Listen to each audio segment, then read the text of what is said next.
Hi everybody, Matt Lawton here. This is the Astrological Winds channel. Going to take a look at the astrological weather report for the month of November and the week of November 1st through the 7th. And I've got a chart for us today, as you can see on the screen if you're on the YouTube channel. And here I am right there, just so you know I'm here with you. But we're going to look at this chart during the blog today. And it's set for the new moon in Scorpio, which is this Thursday. And we can see some of the other stuff that I'd like to talk about today. So what I want to do is start with the month of November, and there's since we got a month and a week to do here, that we want to get through both these things pretty quick, as efficiently as possible. It's going to take a little time. So November to me is going to be like the movie Groundhog Day, if you can kind of if you're familiar with that old famous movie. And what I mean by that is, if you'll remember, like, Mercury had gone into Libra about a month ago and then went retrograde, and now is returning close to the position it was when it went retrograde. So it's really got the Pluto Eris square going to trigger again, just like a month ago when the Pluto Eris square was getting triggered. And at the same time, both the Sun and Mars are now in fixed sign of Scorpio. And if you'll remember, our main aspect of this year that's driven the whole year is the Saturn square Uranus, also in fixed signs of Aquarius and Taurus. So what that means is, now that the Sun and one of the other inner planets, Mars, have reached Scorpio, and Mercury will actually be going into Scorpio at the end of this week too, the square to the square between Saturn and Uranus are also going to be triggered. So that's what I mean. We're gonna have kind of a little bit of a Groundhog Day kind of month, because the patterns of the Pluto Eris chaotic transformational square and the patterns of the Saturn Uranus structure crumbling and changing square, which have been in effect all year, are going to have their one of their last big pushes this month. So it'll be a month very similar to repeating patterns, a continuation of world events that will shake the foundations of our lives, is changing society and bringing in lots of instability, changes in the environment. So basically, the Saturn-Uranus square, if you haven't figured it out by now, by the end of this year, of going through a year of this, is basically change or be changed. And that is the continuing lesson that we're going to get from this square. And we can expect a lot of that. Now, the second thing I want to mention about November is it's the beginning of the second eclipse season of 2021. And if you remember, the nodes are still North Node in Gemini, South Node in Sag. So we're getting close to eclipse seasons again, and that will start at the actually at the full moon, which is on November 19th. So, when eclipses come in, things can change very rapidly in our lives. There can be a very sudden change, like as if, we're going in one direction and it will put us off into another direction, and basically for good. So, so it'll be a time where many of us and the world itself may go through some serious changes at this point and go off in some new directions. And then the one other thing I wanted to mention about this month, there's not any outer planet aspects that are exact. There's not any outer planets changing directions or signs or anything, but there is a couple things that Saturn and Jupiter are doing that are nice. And if you'll remember, I've talked about it a lot, especially when we're talking about the Saturn-Uranus square earlier in the year, that Saturn is also in this sextile with Chiron. And so the final third hit of Saturn sextile Chiron will also be this month. And at the same time, Saturn is trining the asteroid Ceres down here. So both of those will be exact third hits this month. And I think, that will give us the opportunity to, really take responsibility for our own pain, our own lessons, our own, things that are holding us back, and help us to find a new balance and and try to correct some of the imbalances, the issues, the mistakes that we have, and getting support from others too, especially in a family kind of energy way, a nurturing way that brings some stability into our lives. And interestingly too is Jupiter is also going to be sextiling Eris this month, and I think that gives us the opportunity to introduce changes, updates to our value systems, our philosophies, our knowledge, based on our experiences in our life, so that we can, if you think about it, it will be really the last opportunity to use the new phase of the Saturn-Jupiter conjunction. If last December 20th, if you remember, around the solstice, we had that great conjunction in the sky of Jupiter and Saturn, which set off another 18-19 year cycle of building, of controlled expansion, of building something in your life. And so this is the very end of the new phase. It's going to go into a crescent phase once Jupiter hits Pisces. It'll be heading towards a more crescent phase. So, the point is, this is really maybe our last chance to get the seeds in the ground, the ones that we want, under the new phase of that Jupiter Saturn conjunction of last year. While Jupiter has this sextile to Eris, we can still introduce some new changes that are going to be the structure and form of the next 18 or 19 years of our life. So it's a last opportunity perhaps to do something like that, and some really nice supportive aspects of Jupiter sextile Eris, the Saturn sextile Chiron, and the Saturn trine Ceres to help us in that. Okay, let's get now to this week. There's a few things going on this week I wanted to mention. So the beginning of our Groundhog Day thing is Mercury right now,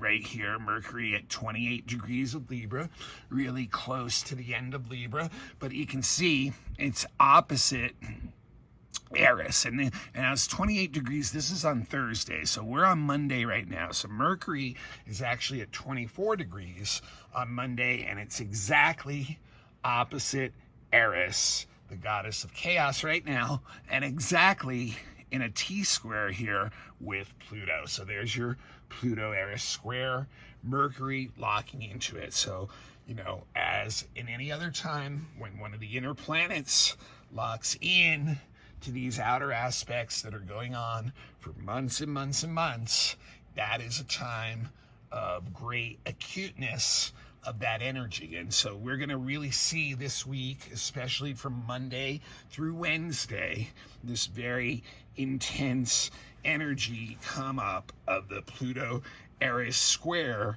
through this Mercury locking in to this this cardinal T-square is what we call it. So it's a aspect of great tension that really wants to, find some release, and therefore people act on it and changes occur. So it's possible that information and communications, one-on-one relationships, may really introduce us to certain forms of chaos, stress, decision-making in our lives that, really brings us to some deep contemplation, some deep thinking and processing of where we're at right now. And we'll, basically, especially now when all this energy is in Scorpio, and as many of us know, a time of the year when the spirit world,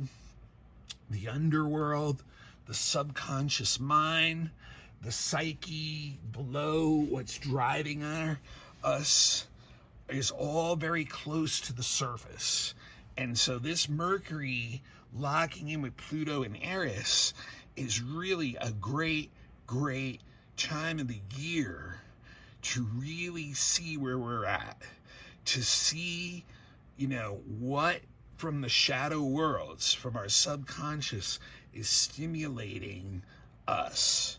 And therefore, a great opportunity for self-transformation of the mind. And by, just by seeing where our deepest beliefs, our deepest attitudes, our deepest fears, our power issues all come from. And where we can honestly ask ourselves, is this coming from me? Or is it coming from someone else who taught me to be this way? Is this the way society taught me to be? So at times, you get Mercury and Pluto, this can be a really brooding, introspective, deep energy, but it's also, it's shadow boxing with ourselves, it's shadow boxing, and it just can be extremely transformative. But there's issues with this too.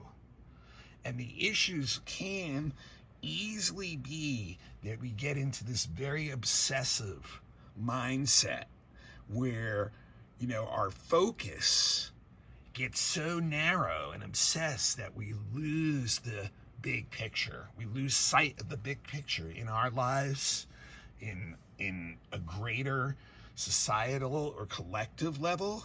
It's almost like we become too spellbound by our own obsession at this point. So we have to be really careful of that, and then also then trying to be coercive about what we believe in and push it on to everybody else. So we can get some incredibly deep insights and use that to get into some very deep discussions with Mercury, all about communication, but a lot of those discussions can lead easily to disputes and arguments and over deep issues. So, and it's also great for doing like research on a deep level, investigative type stuff, but really self-analysis, depth studies, psychology, counseling,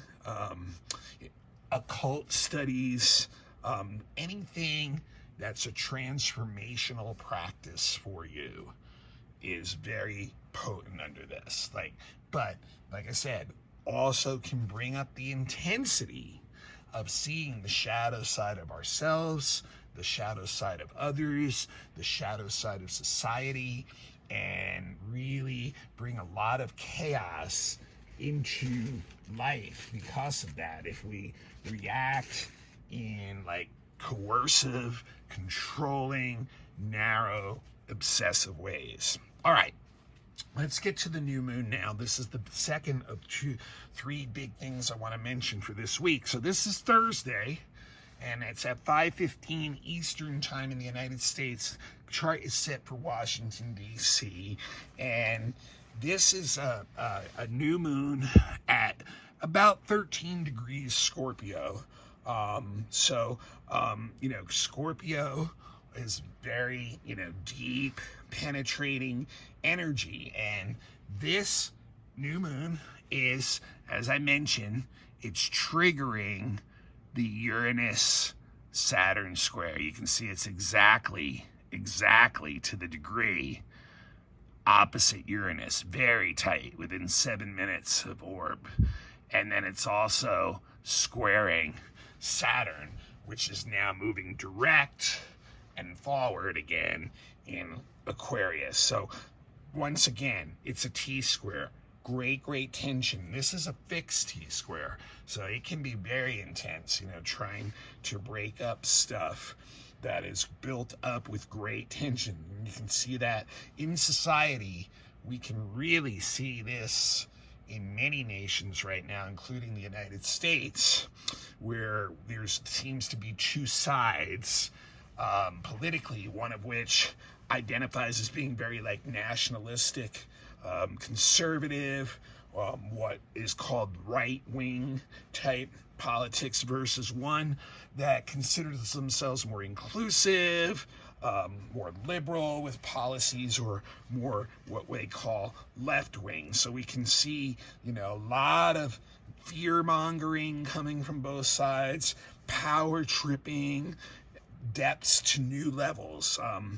All this stuff is just very much in our face. And then with Uranus here too, really, Uranus can really trigger cataclysmic type events too, and that can have to do with rebellious type energy. So it can be man-made disasters, or it can also be natural disasters.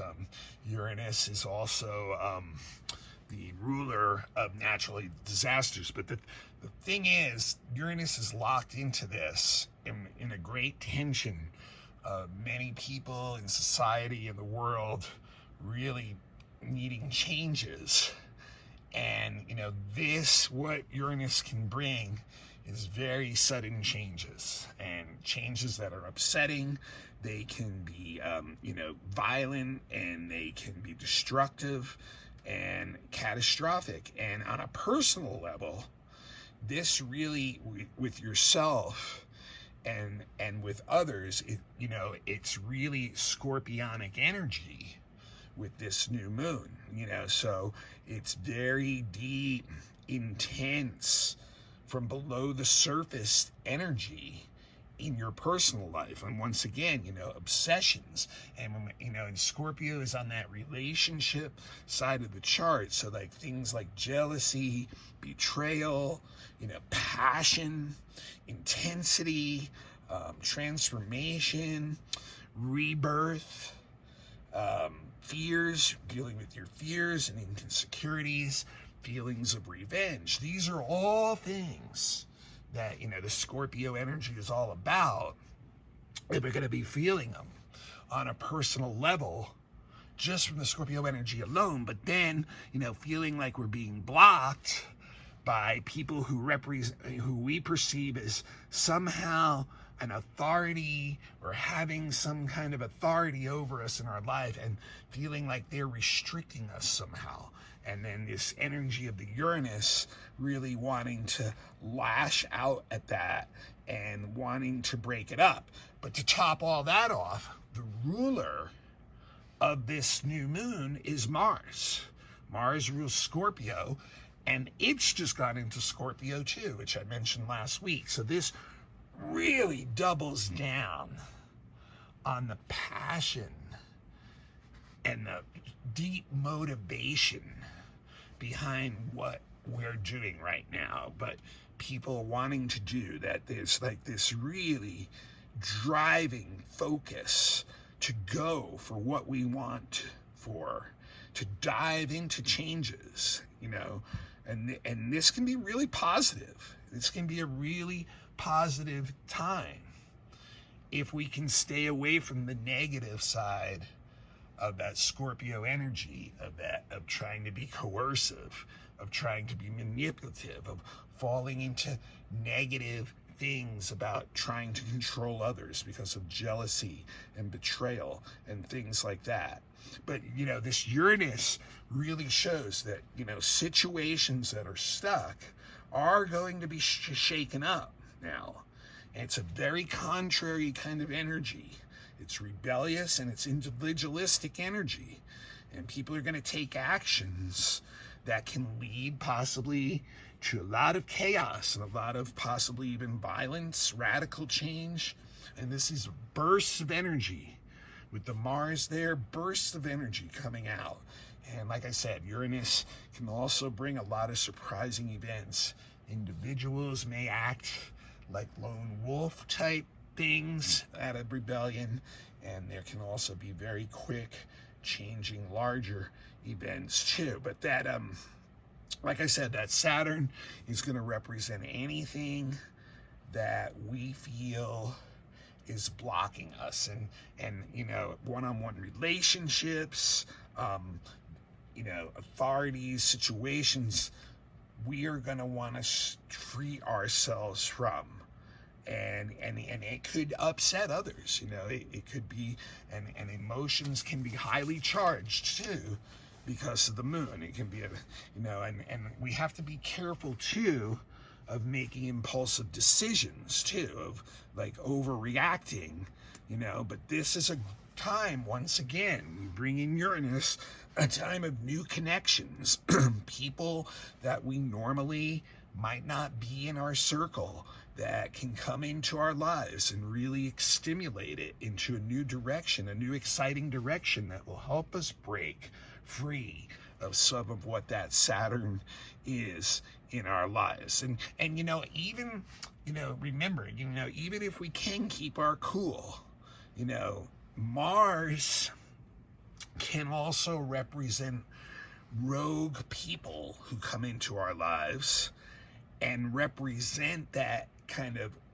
chaotic, sporadic energy. They may do things that are irrational or upsetting to us and give us like some kind of contrast for us to see, so that we may have to deal with, even when we're keeping our cool of this intense energy, with other people who can't, and show us, so even open enemies could, strike at you at these times, and try, or people who, that perceive you or you perceive as an open enemy, or is, this can be a time when they can really come in and strike at you in a sudden way that, it's upsetting and not, not something that, you're expecting. So this is like, really, life can really go off in some radical new direction under this new moon. And it can be really liberating. It can be really exciting. But for those who want to resist change, this is going to be not an easy thing. It's going to really be a struggle.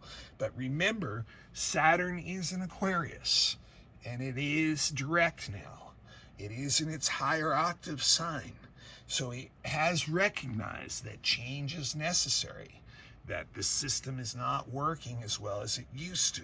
So maybe Saturn can bring in some of the grounding to ground some of the intensity of the Scorpio energy and the chaos of the Uranus and Aries energy, and stabilize it a bit and build with it and focus on, what's going on, and build from there and rebuild both, systems within our individual lives and in society. Now, remember, you want to look to the house that that 13 degrees Scorpio falls in your chart, and that will tell you the area of life that this new moon is going to be affecting most for you, and where you can make a new start. But remember, that Scorpio moon wants something intense. It's not going to feel good without passion and intensity. Now, one other thing I wanted to mention, since I have the chart right here, check this out. Look at the new moon in Scorpio, Washington, D.C., Aries, right on the ascendant. the U.S. looks like this next new moon cycle is gonna be a really crazy time. So I mean, Eris right on the ascendant, Pluto the highest planet in the chart. It's gonna be quite a ride for the U.S. It looks like. And look, all the lights, and Mars and Mercury all in the house of allies and open enemies. So very interesting month coming up for the U.S. We'll keep an eye on that. So the last thing I wanted to mention is some good, interesting stuff too. Right at the end of the week, on Friday and Saturday, both Venus, which is right here at 29 degrees Sag, and Mercury at 28 degrees of Libra. This is on Thursday. On Friday and Saturday, they're going to change signs. So Venus is going to go into Capricorn, and going to be in Capricorn a real long time. Not just 3 weeks like normally Venus is in a sign, 3-4 weeks or so. This time it's going to be close to 4 months, because Venus is ready to go retrograde soon again. It's been a while, but it's reaching its great elongation, and it's getting ready to turn around, and from our perspective here on Earth, and go retrograde. So Venus is going to go into Capricorn on Friday, and it will, on December 20th, right around the solstice, it's going to hit about 26-27 degrees of Capricorn and go retrograde until January 30th, where it'll backtrack to about 12 degrees of Capricorn, and then turn around at that point and go direct. But it'll take until early March for Venus to get out of Capricorn and move on to Aquarius. So what does that all mean? That means that, relationships are going to get more serious, that, the emotions about relationships are going to get more serious, that we're going to be into relating to people that we perceive that we have respect for, is a good way to say it,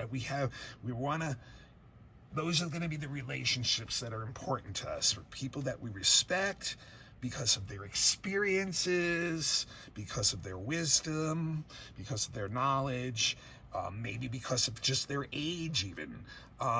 So it's really something where relationships are really grounded in the real world too, and where people get benefit from one another in the real world through their relationships.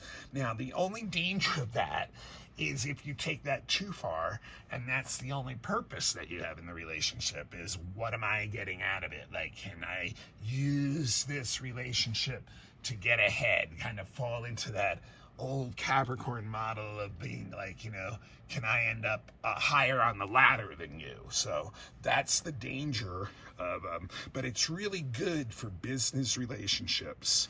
And, just don't go into that zone of just trying to use it mainly for your material benefits, so to speak. And as far as also a couple other effects it has us be smart and well managed about our money and finances.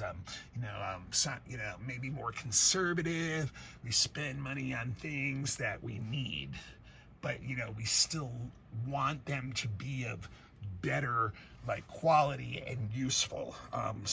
And then also grounds creativity. So it's really good for creative output too, in a physical sense. And then Mercury going into Scorpio. So Mercury will be joining the Sun and Mars in Scorpio on Saturday. And Mercury in Scorpio gives a really deep, probing mind. It really likes to get to the bottom of things, look at problems, and stare the intensity right in the face, and just, can really get into this intellectually analytical way of being, and therefore at times you have to be careful about what you say, even if you're perceiving a lot of shadow and stuff in people and they're not aware of. And if you blurt it out, you could end up like, getting into some, people like not reacting well to that because they're kind of like feeling like they're being torn apart by you on these really deep levels, and you can really hit some, sensitive spots. So have to be a little bit careful with our words, which, when Mercury's in Scorpio is not so hard to do. For the most part, people are actually a little bit quieter and hold information closer to their best, closer, a little better, we're better at keeping secrets. It's a good way to say it too, but it does give a very acute, sharp, analytical mind, and it's also can be also very sarcastic, cynical, and also, satirical. So it can be really good for even seeing the comedy in the absurdity of what's going on in front of us. So, and then, because they both go into the new signs together, they're actually going to sextile one another on the weekend, which is just great. It really, is really when Mercury sextiles Venus, people really can express their feelings really well. They can articulate how they feel into words really well. And a lot of people use that time to express love for their towards their loved ones. So it's, can lighten up some of that heavy energy, but at the same time, since Mercury is in Scorpio and Venus is in Capricorn, we're going to have like really grounded communications with others, practical, and really find ways that we appreciate one another and can have like some fun together, maybe even, but like not, so lighthearted that it just flies away. It's like something that's grounded and solid and deep. All right. That's what I got for this week and the month of November, entering that Scorpio shadowy time of the year where the worlds are so close to one another, so we can really work on transforming ourselves now and, allowing changes in and adjusting our attitudes and belief systems and things like that. It's really a great, great opportunity to do that. But there's no doubt that the Uranus-Saturn square and the Pluto-Eris squares are going to be triggered this month, and that society and the Earth and the collective and United States and other countries and leaders of those countries are going to be severely challenged by a lot of the events and the energy going on in the collective. All right. Until next week, this is Matt Lawton. This is the Astrological Winds channel. This is on YouTube, and it is a free service. Get a YouTube account, become a follower of the channel, and then turn on your notifications, and you'll know whenever I post a blog. And if you don't want to watch the YouTube channel, I understand that, because there's really not much to see. Just hearing the blog itself, it is available on all kinds of podcasts. So just go on to your favorite podcast, look up the Astrological Winds channel.